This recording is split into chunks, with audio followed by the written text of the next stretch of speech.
না ভাই, দুটো মানুষের মস্তিষ্ক কতটা বিকৃত হলে 2 টাকার ললিপপ নিয়ে 200 টাকার নাটক মারায়। আমি জানতাম তো তুই এরকম করবি। শালা তুই স্বামী নামে কলঙ্ক।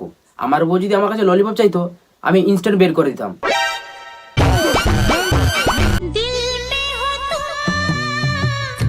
শালা কাকা এদিকে ফাঁকা জমিতে হাইব্রিড জিনিস চাষ করে ফেললো, আর এদিকে আমরা জমি ভর্তি ফসল নিয়েও সোজা হাতে গিটার বাজাচ্ছি। लायक है क्या काम करने दे।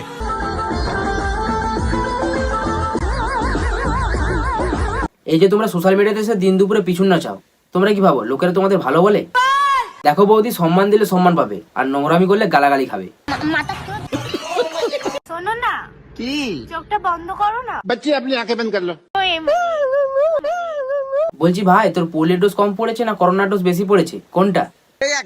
ছোটবেলায় যখন উনুতে চেন আটকে যায়, খাদ্য মাসে যখন কুকুরের পেছনে মেরে দেয়।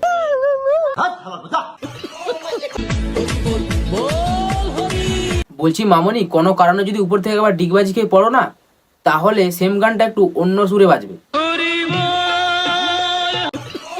নায়িকার মতো বউ খুঁজবা আর নাটক করলেই দোষ। দেখো, জানি বডি শেমিং করা খারাপ, কিন্তু কেউ যদি মোষের মতো থোবড়া নিয়ে নিজেকে মিস ইউনিভার্স বলে দাবি করে, খটকাটা তখনই লাগে। নায়িকার মতো বউ খুঁজবা। बहुत मनुष्य लग रहे हो, मत करो, रहने लो।